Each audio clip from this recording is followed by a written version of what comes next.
آج بات کرتے ہیں ان حضرات کی جو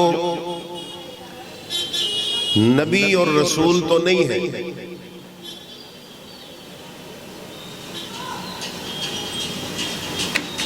مگر نبی اور رسولوں کے بعد کائنات انسانیت میں جو سب سے افضل مانے جاتے ہیں، یعنی وہ نبی بھی نہیں ہے اور رسول بھی نہیں ہے، ان کو نبی بھی نہیں مان سکتے، رسول بھی نہیں کہہ سکتے، مگر نبی اور رسول یعنی تمام نبیوں اور رسولوں کے بعد پھر جتنے بھی، چاہے وہ کتنے ہی بڑے مرتبے والے ہوں، کتنے ہی نیک ہوں، کتنے ہی بڑے ایمان والے ہوں، یعنی سب کائنات مومنین مسلمین کل کائنات انسانیت سے جو سب سے افضل ہے، آج ان کی بات کرتے ہیں کہ ان کے متعلق عقیدہ کیسا ہونا چاہیے۔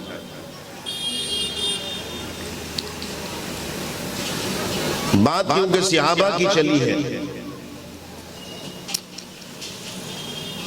تو خاص طور سے جو نوجوان ہیں وہ اب غور سے سنیں روزانہ۔ اس کی وجہ یہ ہے کہ اس موبائل کے ذریعے بہت بڑے فتنے پھیل رہے ہیں،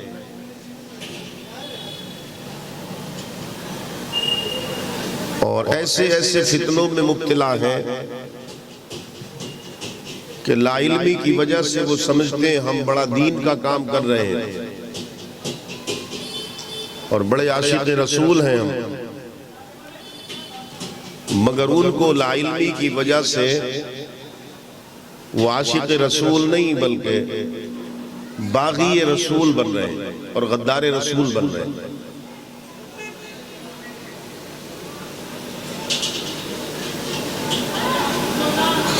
جس شخص نے یاد رکھے ایمان کی حالت میں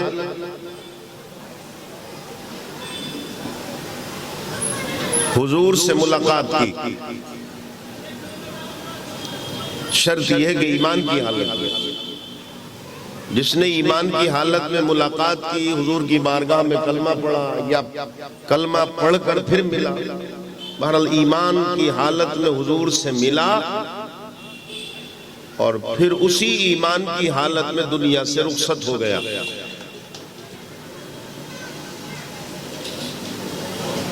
تو ایسے شخص کو جو ایمان کی حالت میں رسول اللہ سے ملا، ملاقات کی اور ایمان کی ہی حالت میں رخصت ہو گیا، اسے صحابی کہتے ہیں۔ کیا کہتے ہیں اس کو؟ بولیے، زور سے بولیے آپ لوگ۔ اس کو صحابی کہتے ہیں۔ تو یہ جس نے ایمان کی حالت میں حضور سے ملا اور ایمان کی حالت میں حضور دنیا سے چلا گیا، بھلے ہی وہ ایک لمحے کے لیے ملا، بات سمجھے، بھلے ہی وہ بس اس نے خالی حضور کو دیکھا اور پھر اپنے گاؤں اپنی بستی چلا گیا، مگر رہا ایمان والا،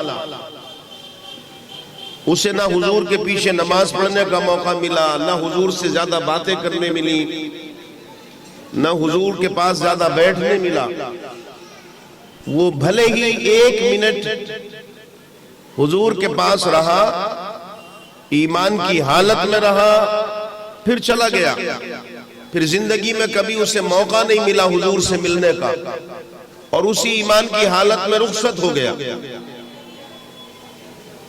تو یہ سمجھ لیں کہ وہ شخص اتنا مرتبے والا ہو گیا کہ بڑے سے بڑا ولی اور بڑے سے بڑا قطب اور بڑے سے بڑا غوث اور بڑے سے بڑا ابدال، یعنی سارے ولی مل کر بھی اور سارے غوث اور قطب مل کر بھی اگر ان کے مرتبے کو ایک پلے میں رکھ دیا جائے تو وہ جو ایک منٹ کے لیے حضور سے ملا تھا ایمان کی حالت میں اور ایمان کی حالت میں چلا گیا، یہ سب ولی اور غوث اور قطب مل کر کے بھی مقابلہ نہیں کر سکتے۔ اسے صحابی کہتے ہیں۔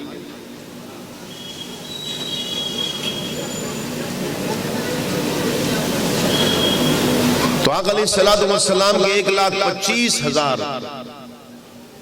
یا 1,52,000 کم و بیش اتنے صحابہ ہیں۔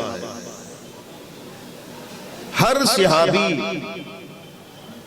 وہ چاہے ایک لمحے کے لیے ملا یا حضور کی ظاہری حیات میں وہ پوری زندگی حضور کے ساتھ میں رہا،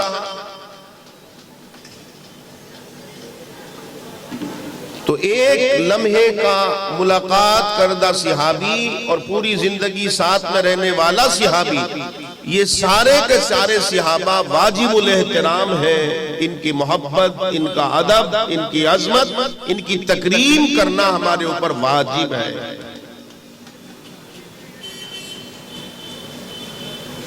صحابہ پر بہت انگلیاں اٹھائی جانے گی نا موبائل کے ذریعے سے، وہ میں سمجھا رہا ہوں آج۔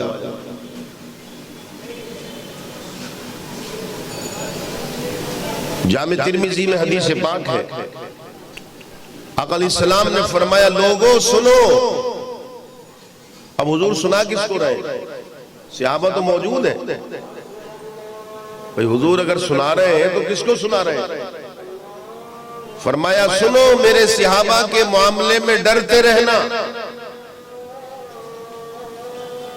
میرے صحابہ کی محبت، میرے صحابہ کی عظمت اور تکریم کا دامن اپنے ہاتھوں سے مت چھوڑنا، اور میرے صحابہ کی ادب اور محبت کا خیال رکھنا۔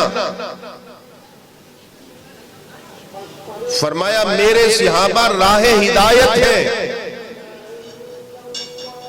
اصحابی کالنجوم فبأیہم اقتدیتم اہتدیتم۔ فرمایا میرے صحابہ جو ہے وہ تمہارے لیے راہ ہدایت ہے، اور فرمایا میرے اہل بیت جو ہیں وہ راہ نجات ہے۔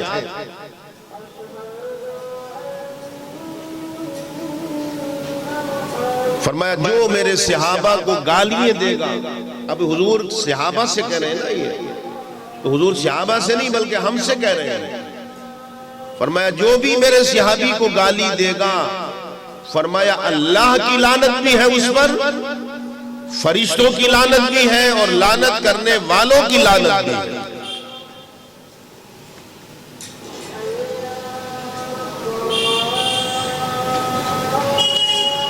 فرمایا میرے صحابہ سے محبت کرنا، اس لیے کہ تمہاری زندگی بھر کا عمل بھی میرے صحابہ کے ایک لمحے کے عمل کو نہیں پہنچ سکتا۔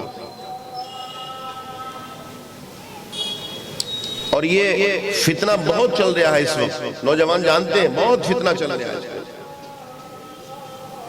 جس کو دیکھو وہ علامہ بنا ہوا ہے، اور بدقسمتی سے عوام نہیں خواص میں چل رہا ہے، مناظرے ہو رہے ہیں،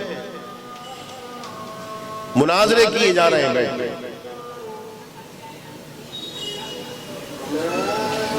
کوئی اپنے آپ کو علوی گروپ لکھ رہا ہے کہ ہم علوی ہیں،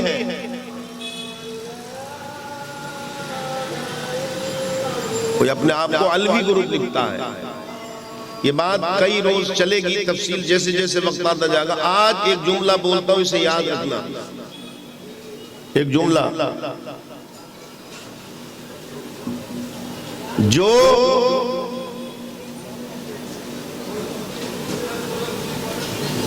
حضرت علی ہو یا اہل بیت کا کوئی بھی فرد ہو، میرے آقا کے اہل بیت کا کوئی بھی فرد ہو، جو ان کی شان سننے پر، ان کی محبت والی باتیں سننے پر جس کے دل میں نفرت پیدا ہو اور دل میں بغض پیدا ہو، تو میرا جملہ علیہ الاعلان ہے کہ اللہ کی لعنت ہو اس پر، اس کے فرشتوں کی بھی لعنت ہو، اور تمام لعنت کرنے والوں کی لعنت ہو اس پر۔ اور جو حضرت امیر معاویہ کو گالی دیتا ہو اور انہیں برا بھلا کہے تو اس پر بھی اللہ کی لعنت ہو اور تمام لعنت کرنے والوں کی لعنت ہو۔ عقیدہ یہ ہے، سنیں، اگر ہدایت پانا ہے، عقیدہ بتا رہا ہوں میں آپ کو، اہل سنہ والجماعت جس کو کہتے ہیں، اگر آپ کو ہدایت پانا ہے، ہدایت اور صراط مستقیم پر اگر چلنا ہے تو پھر صحابہ کا اور ان کی محبت کا دامن ایک ہاتھ میں پکڑے رکھو، اور اگر جنت میں جانا ہے، راہ نجات پانا ہے، عذاب سے بچنا ہے تو دوسرے ہاتھ میں اہل بیت کی محبت کا دامن تھامے رکھو۔ اگر یہ دامن چھوڑا تب بھی گئے اور یہ دامن چھوڑا تب بھی چلے گئے۔ یہ ہے عقیدہ اہل سنت والجماعت۔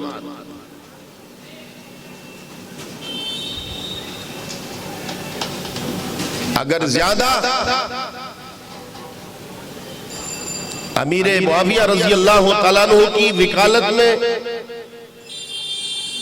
اور ان کی اگر زیادہ ہمدردی میں اگر گفتگو شروع کر دی نا تو اتنا علم نہیں ہے،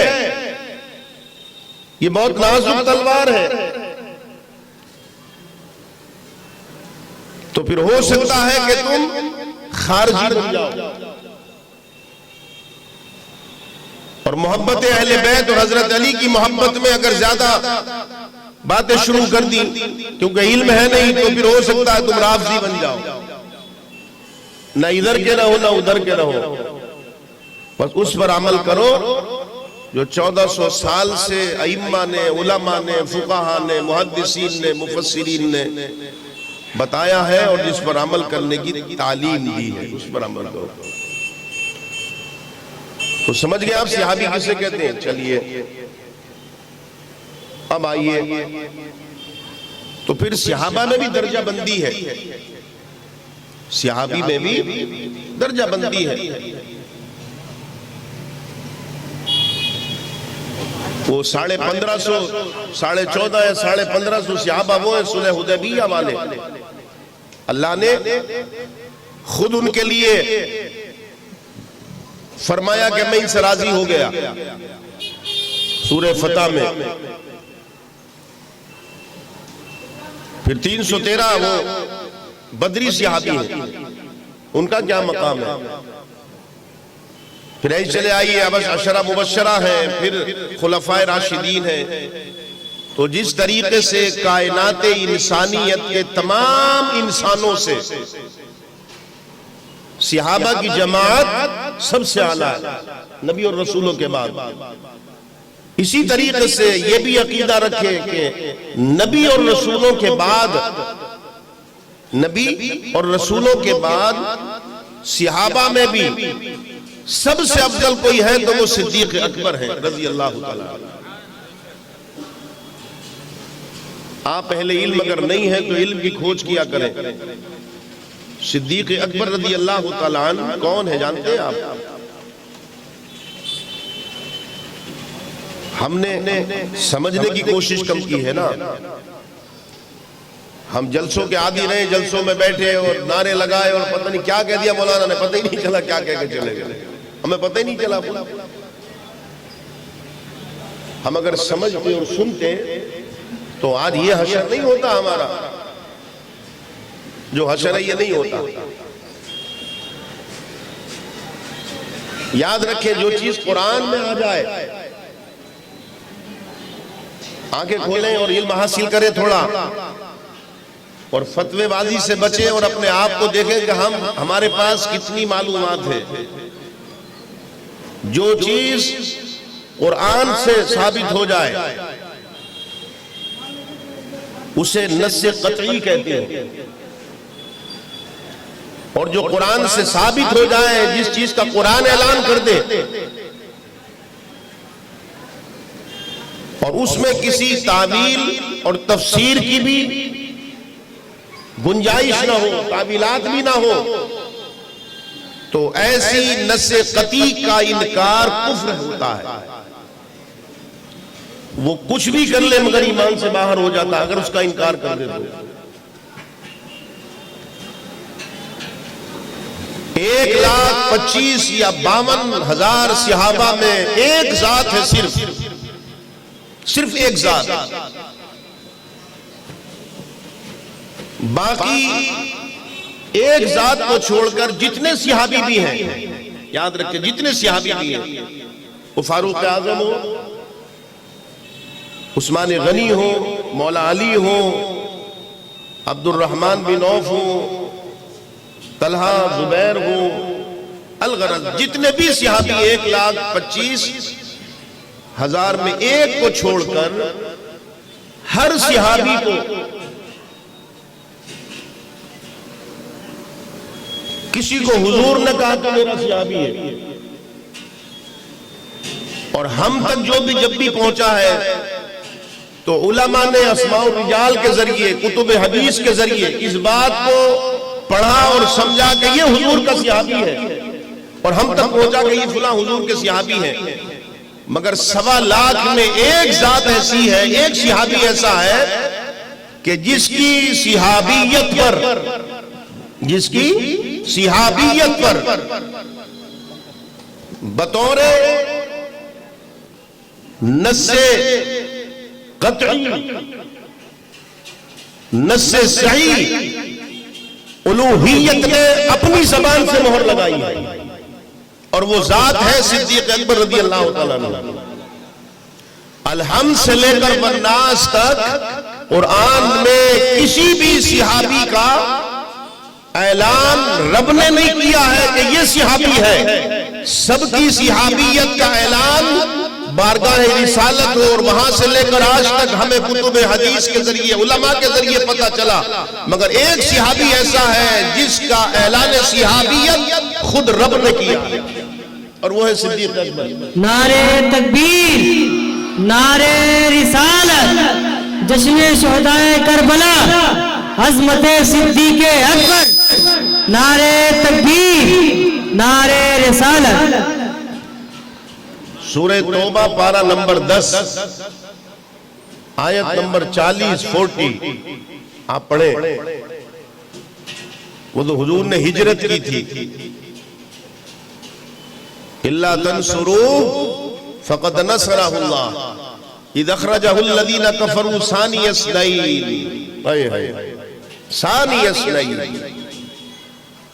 اِذْ هُمَا فِي الْغَارِ۔ وہ جو غار میں دو تھے، تو 1400 سال سے اس بات پر کسی کا اختلاف نہیں ہے آج تک، نہ اہل سنت والجماعت میں اور نہ ہی تشیع میں کسی میں اختلاف نہیں، متفقہ طور پر یہ بات طے ہے کہ وہ دو کون تھے؟ ایک تاجدار کائنات تھے اور ساتھ میں صدیق اکبر تھے۔ اِذْ يَقُولُ لِصَاحِبِهِ، وہ جو غار میں تھے، ہجرت کی، وہ جو 3 دن اور 3 راتیں حضور کے ساتھ میں رہے غار میں، تو وہ غار سور جس کو کہتے ہیں، اس کا دہانہ کھلا ہوا تھا، تو دشمن تلاش کرتے کرتے وہاں بھی آ گئے، تو آپ نے سنا ہوگا کہ وہ مکڑی نے جالا اور انڈے کبوتر نے، تو ان کے پیر دکھ رہے تھے، پیر، تو اس وقت جب پیر دکھ رہے تو اس سے صدیق اکبر رضی اللہ تعالیٰ عنہ نے ان کے پیر دیکھ لیے۔ جب ان کے پیر دیکھے تو حضور سے کہا، یا رسول اللہ یہ تو آ گئے، اگر انہوں نے نیچے کو دیکھ لیا تو یا رسول اللہ ہمیں دیکھ لیں گے یہ۔ تو اس وقت قرآن نے کیا کہا، حضور نے کیا فرمایا تھا؟ لا تحزن ان اللہ معنا، فرمایا ابو بکر گھبراؤ مت، اللہ ہمارے ساتھ ہے، اللہ ہمارے ساتھ ہے، لا تحزن ان اللہ معنا۔ میں نے پہلے خطابات میں بتایا ہے، پھر سمجھ لیں، ایک ہوتا ہے خوف، ایک ہوتا ہے غم، ایک خوف ہوتا ہے اور ایک غم ہوتا ہے۔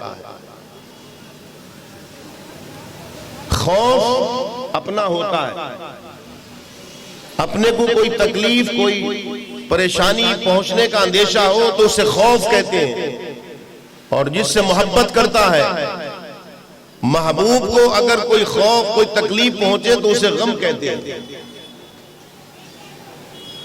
اسے غم کہتے ہیں۔ ہم کہیں ایسی جگہ پھنس جائیں جہاں دشمن گھیر لے اور جان کے لالے پڑ جائیں تو غم ہوگا یا خوف ہوگا؟ اس وقت خوف ہوتا ہے نا۔ قرآن نے کیا کہا؟ لا تحزن ان اللہ معنا، یہ نہیں کہا کہ لا خوف ان اللہ معنا، ابو بکر خوف مت کرو اللہ ہمارے ساتھ ہے، فرمایا نہیں لا تحزن، ابو بکر غم مت کر اللہ ہمارے ساتھ ہے۔ پتہ یہ چلا کہ صدیق اکبر کو خوف نہیں تھا، خوف اپنا ہوتا ہے، غم اپنوں کا ہوتا ہے۔ صدیق اکبر کو خوف نہ تھا، بس غم اس بات کا تھا کہ کہیں دشمن دیکھ کر میرے محبوب کو تکلیف نہ پہنچا دے۔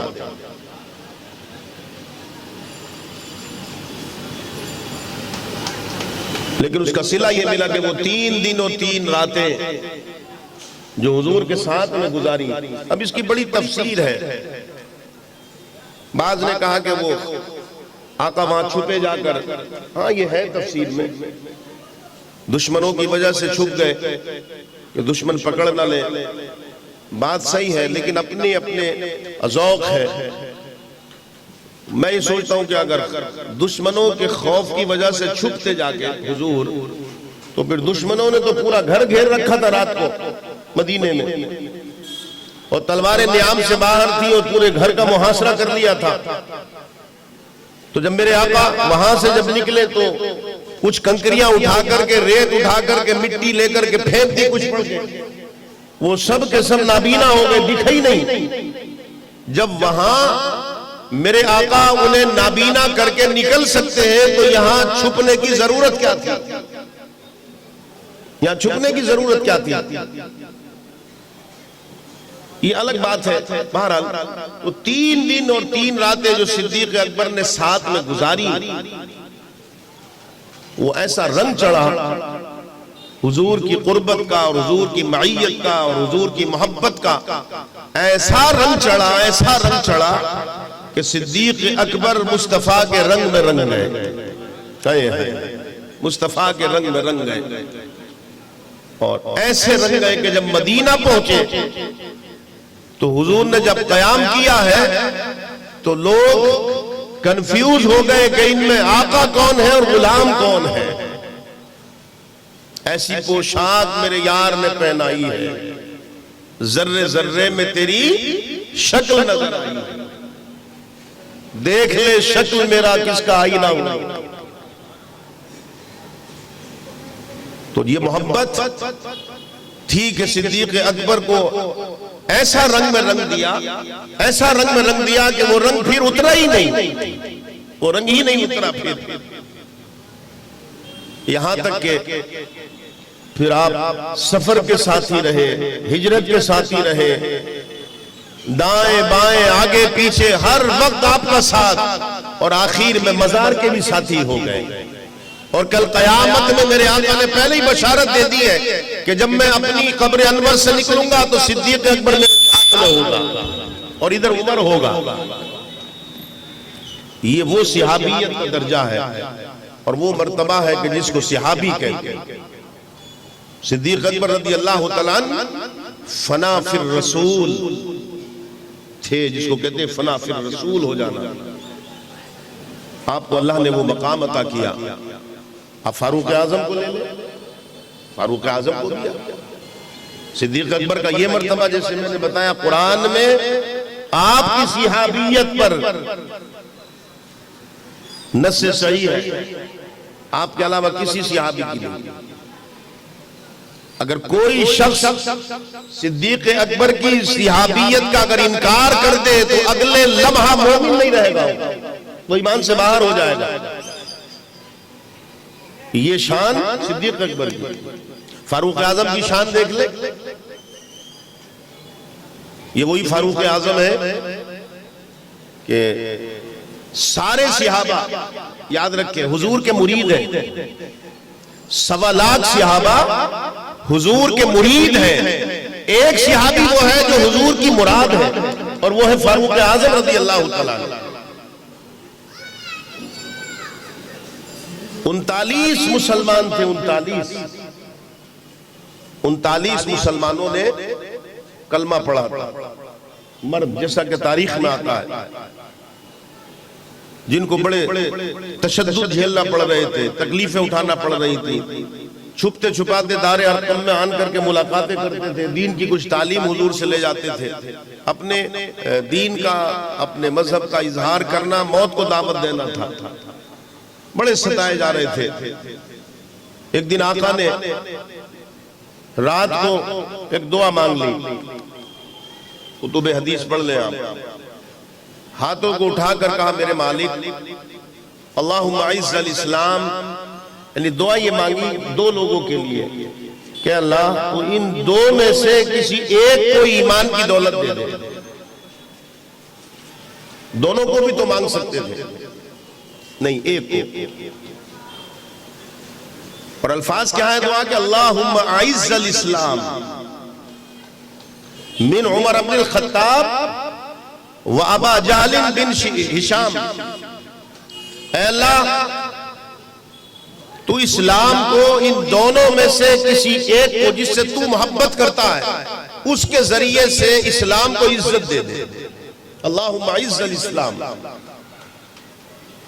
تو پتہ یہ چلا اس دعا سے حضور کی کہ ہمیں سب کو عزت کس نے دی؟ اسلام نے۔ اکثریت ان کی ہے جنہیں عزت اسلام نے دی، مگر اللہ کے کچھ خاص بندے ایسے بھی ہیں کہ جن کی وجہ سے اسلام کو عزت ملتی ہے۔ ہمیں تو عزت اسلام نے دی اور اسلام کی وجہ سے ہم باعزت کہلائے، مگر کچھ ایسے بھی اس کے محبوب ہیں کہ جن کی وجہ سے اسلام کو عزت ملی۔ عزت کا مطلب طاقت، کہ میرے مالک ان دونوں میں سے یا تو عمر بن خطاب کو یا ابو جہل بن ہشام کو، ان دونوں میں سے جسے پسند اور محبوب رکھتا ہے اس کے ذریعے سے اسلام کو تو طاقت دے دے۔ ادھر دعا کی، ادھر صبح ہوئی، ادھر دار الندوے میں بلا لیا گیا فاروق اعظم کو کہ عمر چلو آؤ، آج بڑی اہم اور فیصلہ کن میٹنگ ہے۔ آج پہنچے، کیا ہوا؟ کہا دیکھو یہ پیغمبر اسلام جو اسلام لے کر کے آئے ہیں، ذرا ان کا علاج کرو، کیا کرنا چاہیے؟ تو کہا ہم ابھی آتے ہیں علاج کرنے، آج قصہ فائنل ہوگا، آج ختم ہوگا، ادھر ہوگا یا ادھر ہوگا۔ بات بھی صحیح تھی، صحیح کہہ کے چلے تھے، بولے آج فیصلہ ہو جائے گا، تو فیصلہ ہی تو ہوا۔ وہ جو میں نے کل اشعار پڑھے تھے نا، کل پرسوں پڑھے کہ عمر چلے تھے غصے میں آ کر،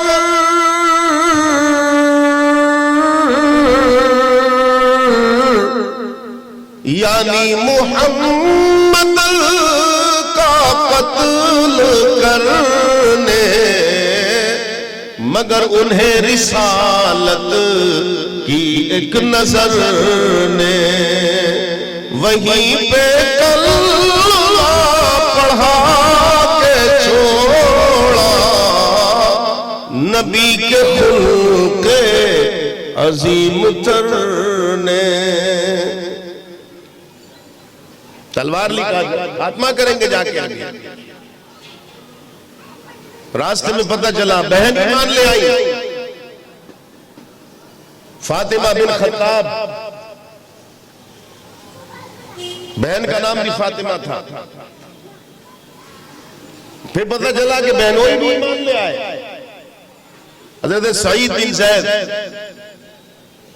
جب پہنچے تو وہ قرآن پڑھ رہی تھی جو اس وقت نازل ہوا تھا، گھر میں پہنچے، پکڑ کر مارنا شروع کر دیا، لہو لہان۔ بہن نے کہا عمر جس ماں کی چھاتی سے تو نے دودھ پیا ہے نا، ہم نے بھی اسی ماں کی چھاتی سے دودھ پیا ہے، قسم اس پروردگار کی جس کی قبضہ قدرت میں ہماری جان ہے، ہم غلامی مصطفیٰ کا توق گلے میں ڈال چکے ہیں، تو مارتے مارتے تھک جائے گا، ہم پیٹتے پیٹتے نہیں تھکیں گے۔ نعرہ تکبیر، نعرہ رسالت، جشن شہدائے کربلا، عظمت صحابہ کرام، نعرہ تکبیر۔ توڑ دے کر ہڈیاں میری سبھی، دامن احمد نہ چھوٹے گا کبھی۔ سوچا جو بہن کبھی نظر اٹھا کے بات نہیں کرتی تھی، کبھی مسکرا نہیں سکتی تھی سامنے، وہ اتنا بڑا چیلنج کرتی ہے، بات کیا ہے؟ کہا قرآن دکھاؤ۔ اس نے کہا نہیں، ناپاک ہو، پہلے پاکی حاصل کرو۔ نہائے، غسل کیا، جو بھی ہے قرآن دیا سامنے، پڑھا تو بس کہا لے چلو ہمیں بھی۔ اب آقا کی غلامی میں پہنچے، جب حضور نے دیکھا تو دیکھ کر فرمایا عمر کیا بات، کس ارادے سے چلے تھے، کس ارادے سے آئے ہو؟ قدموں میں گرے، کہا رسول اللہ کلمہ پڑھا لیجئے۔ یہ ہے صحابیت، یہ ہے صحابیت۔ پھر کیا ملا؟ ایسے صحابہ کرام کے بارے میں لب کشائی کرنا، انگشت نمائی کرنا، یاد رکھنا اپنے آپ کو جہنم کا ایندھن بنانا۔ تو کوئی بھی صحابی ہو، معمولی سے معمولی صحابی، جہنم کا ایندھن بنانا، عقیدہ درست کر لے۔ یہ اس لیے مجلس سجائی جاتی ہے، خالی کانوں کی لذت کے لیے نہیں، کانوں کی لذت کے لیے سنتے سنتے بوڑھے ہو گئے، سنے تو کچھ حاصل کرنے کے لیے، تبدیلی کے لیے، آخرت کی بھلائی کے لیے۔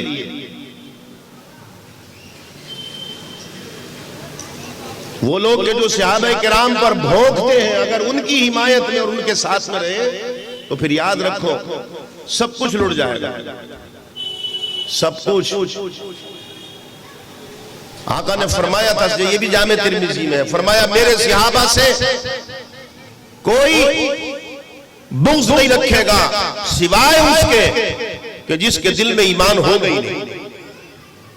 پھر جامع ترمذی میں مقامی مناقب صحابہ کے باب میں پھر آقا نے فرمایا میرے صحابہ سے محبت کرو، میرے صحابہ سے محبت کرنا ایسے ہے جیسے تم نے مجھ سے محبت کی، اور فرمایا جو میرے صحابہ سے بغض رکھے گا وہ مجھ سے بغض رکھے گا، اور جس نے مجھ سے بغض رکھا اس نے اللہ سے بغض رکھا۔ یہی وہ فاروق اعظم ہے، جب کلمہ پڑھ لیا اس کے بعد میرے آقا نے تمغات دینا شروع کیے۔ ایک میں جگہ فرمایا سنو میرا عمر وہ ہے، اللہ نے اسے وہ روب عطا کیا ہے کہ جس راستے سے گزر جاتا ہے یہ میرے عمر کے خوف کی وجہ سے شیطان نہیں گزرتا اس راستے سے۔ دھوکہ دیا جا رہا ہمیں، دھوکہ ہمیں جو ہے جانتے برگشتہ کیا جا رہا ہے، شکوک و شبہات ہمارے ذہنوں میں ڈالے جا رہے ہیں صحابہ کی طرف سے، صحابہ کی طرف سے۔ اور ایک پارٹی تو ہے خارجی، وہ خارجی پارٹی تو چلی آ رہی ہے ہمارے دامن سے وابستہ، وہ اہل بیت سے دور کرنا چاہتی ہے۔ یا علی کہہ دو تو اس نے کہا رہی ہے شرک ہو گیا، مشکل کشا کہو تو شرک ہو گیا۔ صحابہ سے بھی ہٹانا چاہتی ہے، اہل بیت سے بھی ہٹانا چاہتی ہے، تو بچے گا کیا پاس میں؟ کیا ہے؟ کچھ پاس پلے ہے؟ کچھ بھی پاس پلے نہیں ہے۔ وہی جملہ شروع میں کہا ہدایت صحابہ سے ملے گی، ان کا دامن پکڑو، محبت جنت اہل بیت سے ملے گی، ان کا دامن پکڑو۔ ہمیں دور کیا جا رہا، دور۔ فاروق اعظم کے متعلق میرے آقا نے فرمایا میرا عمر وہ صلاحیت کا مالک ہے، میرے بعد ہو ہی نہیں سکتا ایسا، دروازہ بند ہو گیا نبوت کا، مگر فرمایا اگر میرے بعد کوئی نبی آتا نا تو وہ میرا عمر ہوتا۔ یہ فاروق اعظم کی شان ہے رضی اللہ تعالی عنہ۔ پھر آپ کی محبت اور آپ کا، اور جہاں تک اہل بیت کا تعلق ہے یاد رکھیں اہل بیت کون ہے؟ ارے اہل بیت حضور کے گھر والے، بابا حضور کے گھر والے، صحابہ حضور کے در والے ہیں۔ اور صحابہ کرام کا اگر پڑھے، جس صحابی کو پڑھے اس کا عقیدہ اہل بیت سے کیا ہے۔ یہی صدیق اکبر ہے کہ جب حسنین کریمین کو، امام حسن یا امام حسین کو جب دیکھتے تھے نا تو گھر میں آن کر کہتے تھے مولا تیرا لاکھ لاکھ شکر ہے تو نے مجھے ایسی آنکھیں عطا فرمائی جو جنتی نوجوانوں کے سردار کو دیکھ کر آ رہی ہیں۔ یہ صدیق اکبر ہے، یہ صدیق اکبر ہے کہ حضرت امام حسن اور حضرت امام حسین حضور کے دوش مبارک پر تھے، کاندھوں پر تھے۔ باہر نکلے تو صدیق اکبر نے دیکھا، کہا یا رسول اللہ، اور حضرت حسن اور حضرت امام حسین سے کہا کہ شہزادو سواری بڑی اچھی ہے، سواری بڑی اچھی ہے۔ حضور مسکرائے فرمایا ابو بکر سواری تو اچھی ہے مگر سوار بھی بڑے اچھے ہیں۔ یہ عقیدہ ہے، یہ حضرت فاروق اعظم ہے کہ جو قسم کھا کر کہتے ہیں، کتب حدیث میں پڑھے حدیث، وہ قسم کھا کر کہتے ہیں، وہ کہتے ہیں واللہ اللہ کی عزت کی قسم عمر نے ان آنکھوں سے دیکھا اور کانوں سے سنا، میرے آقا مصطفیٰ صلی اللہ علیہ وسلم فرما رہے تھے، میں نے دیکھا کہ حضرت فاطمہ سامنے سے آئی تو حضور نے کہا فاطمہ میرے ماں باپ مجھ پر قربان۔ اب یہ کون روایتیں کر رہا ہے؟ فاروق اعظم۔ یہی فاروق اعظم خطبہ دے رہے جمعے کا خطبہ دے رہے تھے، امام حسین چھوٹے تھے، حضرت علی بھی تھے مسجد میں، اچانک امام حسین آ گئے اور اندر داخل ہو کر کہا حضرت عمر سے ممبر سے اترو، ہمارے باپ کا ممبر ہے، یہ ہمارے نانا کا ممبر ہے، اپنے باپ اور اپنے نانا کے ممبر پر چڑھو جا کر۔ فاروق اعظم اتر آئے، حضرت علی کی طرف کو دیکھا تو حضرت علی مسکرائے، کہا میں نے کچھ نہیں کہا ہے۔ آپ نے کہا نہیں میں جانتا ہوں آپ نے کچھ نہیں کہا ہے، لیکن مجھے رشک آ گیا، اور آپ نے کہا حسین بے شک آپ ہی کے بابا کا ہے، آپ ہی کے نانا کا ہے، ہمارا باپ ہمارے باپ کا ممبر نہیں ہے، ہمیں تو جو کچھ بھی ملا حسین وہ آپ کے نانا سے ملا ہے، عمر کی کوئی حیثیت، کوئی حقیقت، کوئی وجود نہیں، یہ سب جو بھی کچھ ملا وہ آپ کے نانا سے ہی ملا ہے۔ یہ ہے اہل بیت کی محبت صحابہ کرام کی نظر میں، خلفاء راشدین کی نظر میں۔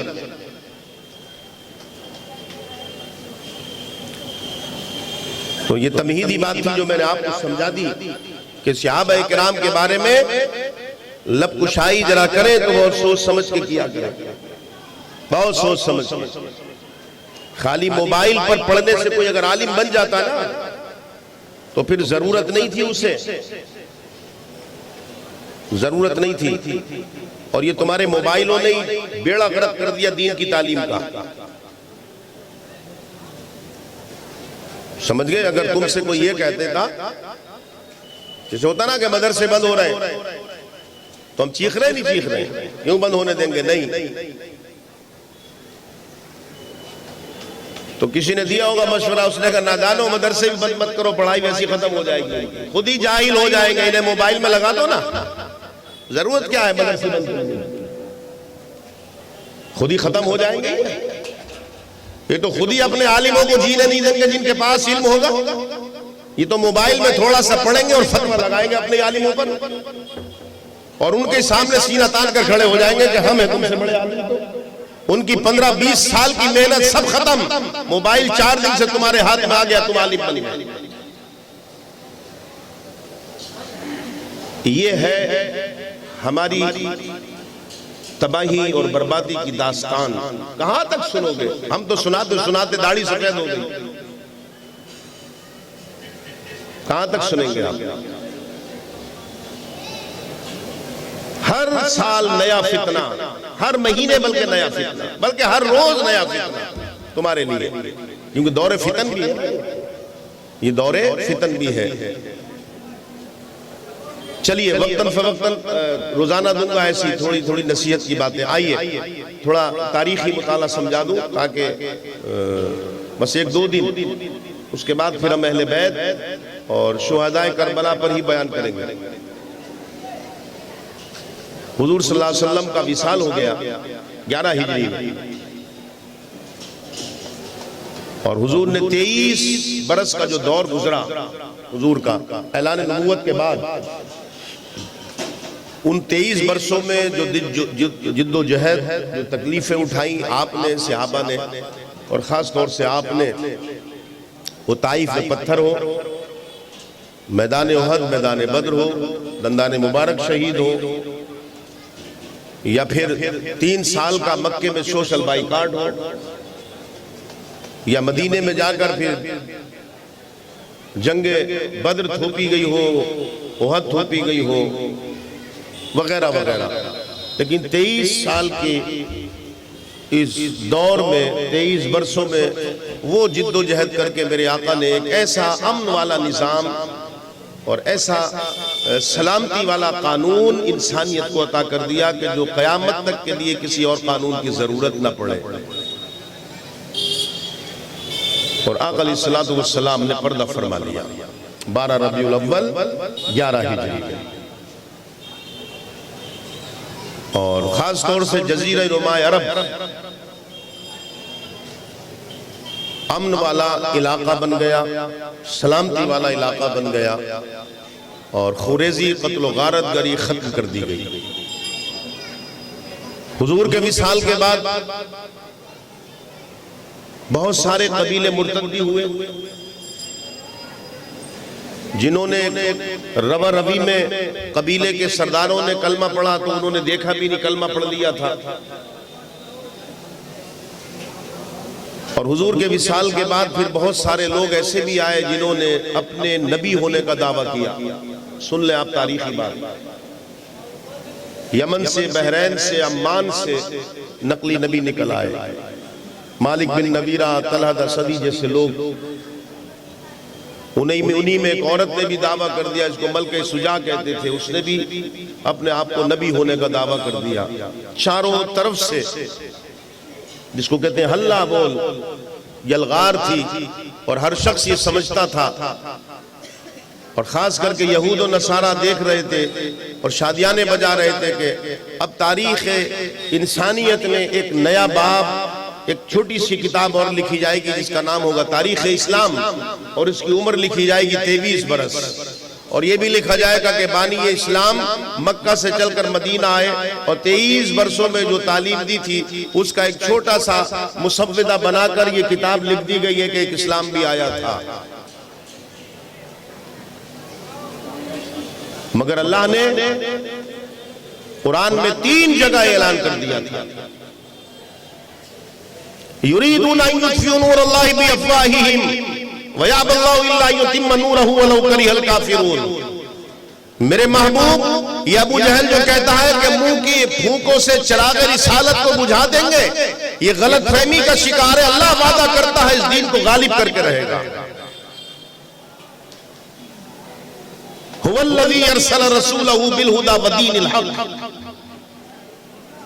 اللہ رب العزت نے جو وعدہ کیا مسلمانوں سے، اللہ کا وعدہ حق ہوتا ہے. اللہ کا وعدہ حق ہوتا ہے. لا تبدیل لکلمات اللہ. اللہ کی باتیں بدلتی نہیں ہے، یہ بات یاد رکھیے، اللہ کی بات بدلتی نہیں ہے. لا تبدیل لکلمات اللہ ان وعد اللہ حق. اللہ کے وعدے میں نہ بدلاؤ آتا ہے نہ اس میں شک ہوتا ہے. اللہ جو کہتا ہے وہی ہوتا ہے. اللہ کے علاوہ کسی کی طاقت نہیں جو کہہ دے وہی کر دے. یہ اللہ کی طاقت ہے، جو کہا وہی ہوتا ہے. اللہ نے فرمایا تمہیں عزت ملے گی، شرط یہ ہے کہ تم ہمارے بن کر رہو گے. صدیق اکبر رضی اللہ تعالیٰ عنہ کو خلیفۃ المسلمین بنایا گیا، آپ سب سے افضل. یہ بھی سن لیں، میں پھر بتاتا چلوں آپ کو، پتہ نہیں اب ملاقات ہو نہ ہو، پھر یہ موقع ملے نہ ملے، پھر سن لیں، کیونکہ بہت بڑا فتنہ چل رہا ہے اس وقت، بہت بڑا فتنہ. ہر نوجوان جانتا ہے، ہر نوجوان جانتا ہے. کوئی دن خالی جاتا ہے جو اس فتنے کے سوالات 10-20 میرے پاس نہ آتے ہوں. بہت بڑا فتنہ چل رہا ہے صحابہ کے خلاف. علوی اور گروہ جانتے ہیں یہ امت میں شیرازہ کب سے بکھرا تھا؟ یہ حضرت عثمان غنی کے دور سے بکھرا تھا. اس میں بھی ایک شخص آیا تھا جس کا نام عبداللہ ابن سبا تھا. عبداللہ ابن سبا جو یہودی تھا، وہ عربی النسل بن کر آیا، جبہ پہن کر آیا، اور اس کے بعد اس نے آن کے مسلمانوں کو 2 گروہ میں تقسیم کر دیا، ایک علوی اور ایک عثمانی. آج بھی یہ فتنہ چل رہا ہے. اس کا چلانے والے کون ہیں؟ اس کے پیچھے کس کا ہاتھ ہے؟ آج ہمارے نوجوانوں کے ذہنوں میں یہ بات گھولی جا رہی ہے، موبائل کے ذریعے، میسج کے ذریعے، واٹس ایپ کے ذریعے، کہ ارے نواسہ رسول یا حضرت علی یا حضرت امیر معاویہ ایک ٹیم کو اپناؤ اور دوسری ٹیم کو گالیاں دو. تو کوئی علوی بنا ہوا ہے، کوئی کچھ بنا ہوا ہے. پھر سن لے، اور پھر سن لیں صحابہ کرام میرے آقا کے 1.25 لاکھ کم و بیش ہر صحابی ہمارے لیے راہ ہدایت ہے. اگر ایک صحابی کا بھی دامن چھوڑا گمراہ ہو جاؤ گے. اور میرے آقا کے اہل بیت جتنے بھی ہیں وہ حضرت علی ہو, فاطمہ ہو, حسنین کریمین ہو, حضرت علی کے علاوہ اور جتنے بھی اہل بیت ہیں میرے آقا کے, وہ سب کے سب ہمارے لیے جنت کا راستہ ہے. بغیر صحابہ کی محبت کے اور بغیر صحابہ کے ادب کے ہدایت مل ہی نہیں سکتی. کس صحابی کیا کیا بتاؤں میں آپ کو. جنگ احد بھول گئے, 70 صحابہ نے اپنی گردنیں کٹائی تھی. جن صحابہ کی جنگیں لڑنے کی وجہ سے اسلام کو اللہ نے عزت دی, جنہوں نے اپنے پیٹ پر پتھر باندھے, جو آقا علیہ السلام کے شانہ بشانہ رہے, جنہوں نے تکلیفیں برداشت کی, وہ جنگ احد ہو, جنگ بدر ہو, حنین ہو, خیبر ہو, ہر جگہ میرے آقا نے کہا لاؤ ہے کوئی جو اللہ کی راہ میں دینا چاہے. وہ وہی صحابہ ہیں جنہوں نے اپنا گھر بار سب کچھ لٹا دیا. صدیق اکبر جیسے پوری پوٹلی لا کر حضور کی بارگاہ میں رکھ دی. آقا نے فرمایا یا ابا بکر ما ابقیت لعلی, گھر کے لیے کچھ چھوڑا ہے؟ تو جواب دیا ابقیت اللہ و رسولی, میرے آقا میرے گھر کے لیے اللہ اس کا رسول کافی ہے. یہ ہے جنگ تبوک پر میرے آقا نے جیش اسرا کہا جاتا ہے, صحابہ پتے کھا کھا کر کے گزر کر رہے تھے. آقا نے فرمایا لاؤ ہے کوئی جو اللہ کے دین کی مدد کے لیے دے. حضرت عثمان غنی نے 1000 اونٹ میں ساز و سامان کے اور کچھ نقدی کیش درہم و دینار حضور کی بارگاہ میں لا کر رکھ دیے. میرے آقا نے دامن میں رکھے اور اچھالتے جاتے تھے, اور آقا فرماتے تھے مولا اب آج کے بعد عثمان سے کسی عمل کا حساب مت لینا. یہ وہ صحابہ انہیں کہتے ہیں صحابہ اکرام. ہم ناپیں گے صحابہ اکرام کے مرتبے کو, ہم ناپیں گے. سازش ہے, ہوشیار ہو جاؤ, ہوش کے ناخون لے لو. بہت سب کچھ تو لٹ گیا, پھر میں سمجھاتا ہوں کہ واپس لے لو, اپنا دامن پکڑ لو اور جو صحیح راستہ نا اس پر عمل کرو, اور تھوڑی اپنی آخرت کی بھی فکر کرو. اس اندھیری کوٹری کی بھی فکر کرو جس کو قبر کہتے ہیں, وہاں کی بھی فکر کرو. اور اس کو اگر سنوارنا ہے اندھیری کوٹری کو تو یہ دونوں راستے ہیں. ایک ہاتھ میں ادب اور محبت صحابہ, اور ایک ہاتھ میں ادب اور محبت اہل بیت. بس اس کے علاوہ کوئی راستہ نہیں. الغرض یہ کہ صدیق اکبر رضی اللہ تعالیٰ عنہ کو خلیفۃ المسلمین بنے آپ. بتائیں ذرا کون کون سی قربانی یاد کریں گے آپ؟ صدیق اکبر لے لیں, فاروق اعظم ہو. مجھے بتائیں آپ ان خلفائے راشدین نے اپنے لیے کیا بنایا؟ اپنی اولادوں کے لیے بلڈنگیں بنائی, اپنے لیے کوئی بڑے بڑے انہوں نے محل بنائے؟ صدیق اکبر رضی اللہ تعالیٰ عنہ کا 2.25 سال خلافت کا دور ہے. خدا کی قسم ایک رات بھی سکون سے نہیں سو پایا, ایک رات بھی جو آپ سوئے. حضور کا وصال ہوا, چاروں طرف سے گھیر لیا گیا, نقلی نبیوں نے گھیرا, زکات دینے والوں نے انکار کر دیا, دنیا بھر کے دشمن سفارہ ہو گئے. فاروق اعظم جیسے جری اور قوی, انہوں نے کہا امیر المومنین مدینے کو فوج سے خالی مت کیجئے. آپ نے سینے پر ہاتھ مار کر فرمایا عمر ایمان لانے سے پہلے تو بڑا بہادر بنتا تھا, کیا کمزور ہو گیا کیا؟ اور آپ نے فرمایا اگر میری لاش کو مدینے کے کتے بھی لیے پھرے تب بھی ابو بکر وہ کام کرے گا جو مصطفیٰ نے کہا ہے. یہ ہے صحابہ, اسے کہتے ہیں صحابہ. کیا بنایا آپ نے؟ فاروق اعظم کا دور خلافت ہے. فاروق اعظم کا 3 بر اعظموں پر 23 سے 27 لاکھ مربع میل زمین کا مالک, اسلام کا عظیم سپوت فاروق اعظم. 63 اونٹ 63 63 اونٹ میں ساز و سامان کے، کیش بھی، درم بھی، اشرفی بھی، دینار بھی بھر کر حضرت عبد الرحمن بن عوف سے کہا جاؤ، مدینے میں کوئی غریب نہیں ہے، مکے میں بھی نہیں ہے، یہاں بھی نہیں ہے، عرب میں کوئی غریب نہیں ہے، ملک شام جاؤ، غریبوں کو یہ زکوٰۃ کا پیسہ بانٹ دو۔ 63 برس 63 اونٹ 63 دن کے بعد واپس آتے ہیں، اور اسی حالت میں آتے ہیں۔ عبد الرحمن بن عوف کہتے ہیں امیر المومنین مسلمانوں میں کوئی غریب ہے ہی نہیں، دولت کے انبار تھے، سونے اور ہیرے جواہرات کے ریل پیل تھی، مگر جب فاروق اعظم کی شہادت ہوئی ہے عزیزوں، تو آپ نے بلا کر جب زخمی تھے تو بیٹے کو بلایا، کہا عبداللہ ذرا بیٹا ذرا بتا میرے اوپر قرضہ کتنا ہے۔ جب حساب لگایا گیا تو 86,000 درہم قرض تھے فاروق اعظم پر، 86,000 درہم، آج 86,000 کروڑ سے زیادہ بیٹھیں گے آج کی کرنسی۔ 86,000 درہم کس کے اوپر؟ جو 27 لاکھ مربع میل زمین کا امیر المومنین ہے، بستر چٹائی کا تھا۔ آپ کی ایک بیٹی تھی، آپ کی ایک بیٹی جوان بیٹی تھی، ایک دن آپ نے اپنی بیوی سے شکایت کی اور کہا کہ تمہیں اتنا بھی شعور نہیں، تمہیں اتنا بھی شعور نہیں، اس کے منہ سے بدبو آتی ہے، اس کا منہ صاف نہیں کراتی۔ انہوں نے کہا منہ سے بدبو نہیں آتی ہے۔ کہا کیا ہوتا ہے؟ کہا 1 ہفتہ ہو گیا ہے سالن نہیں بنا گھر میں، کچی پیاز سے روٹی کھا رہی ہے بیٹی۔ یہ ہے دین اسلام، یہ قربانیاں دی ہیں صحابہ نے، یہ ہے وہ فاروق اعظم ہو، صدیق اکبر ہو، عثمان اور جتنے بھی صحابی ہیں، ہر ایک کی تاریخ اگر پڑھو گے تو کلیجہ منہ کو آ جائے گا۔ ہم اپنے آپ کو عالم سمجھتے ہیں، ہمارا دماغ خراب ہو گیا ہے، چند کتابیں اردو کی پڑھ لی تو تم سمجھتے ہو ہم عالم بن گئے، تم سمجھتے ہو عالم بن گئے۔ صحابہ کرام کے اوپر تان کہ ہم حضرت علی کی پارٹی میں ہیں تو ہم علوی ہیں، تو ہم وہ ہیں، تو ہم وہ ہیں۔ ارے کچھ بھی نہیں ہو تم، اگر تمہارے یہی حالات رہے تو تم ہاں ایک چیز تو جہنم کا ایندھن تو بن سکتے ہو۔ اگر کل مصطفیٰ نے اگر پوچھ لیا میدان محشر میں بتاؤ میرے صحابی کو برا کیوں کہتے تھے، کیا جواب دو؟ کیا جواب دو؟ یہ محفلیں جو سجائی جاتی ہیں جانتے ہیں آپ کیا حاصل کیا ہم نے اس کا؟ ارے اس کا کیا لیا بتاؤ تو مجھے کیا ملا؟ اگر اب بھی یہی کی حالت رہی تو پھر کیا فائدہ ہوا ان محفلیں سجانے کا؟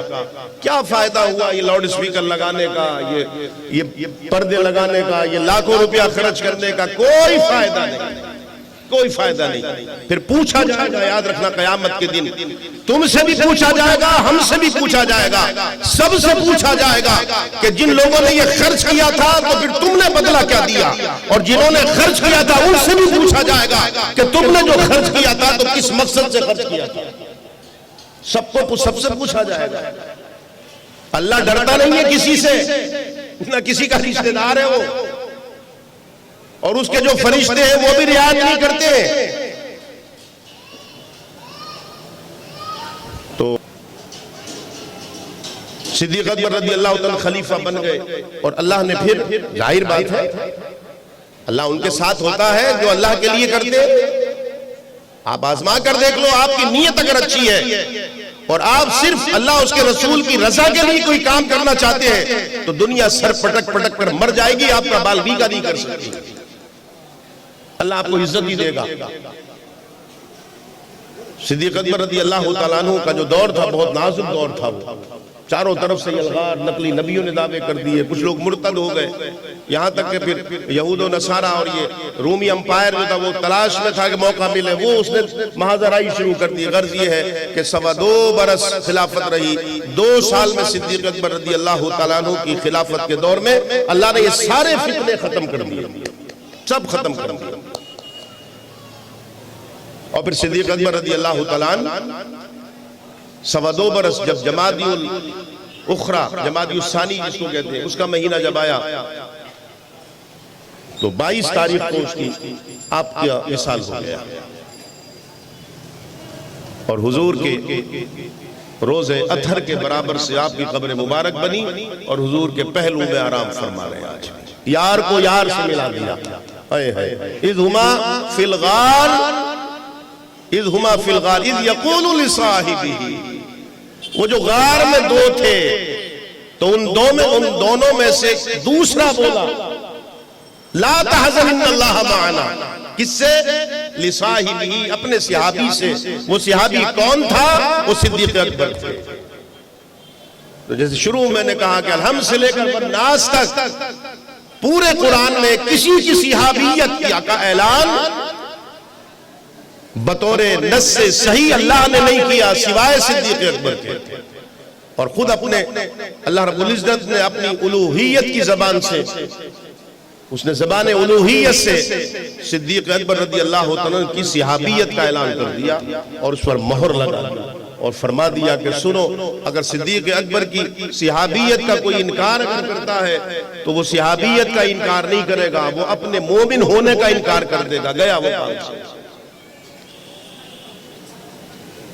جب آپ کا وصال ہو گیا تو اسلام جو تھا وہ جزیرے نمائے عرب سے نکل کر ملک شام پہنچ گیا تھا۔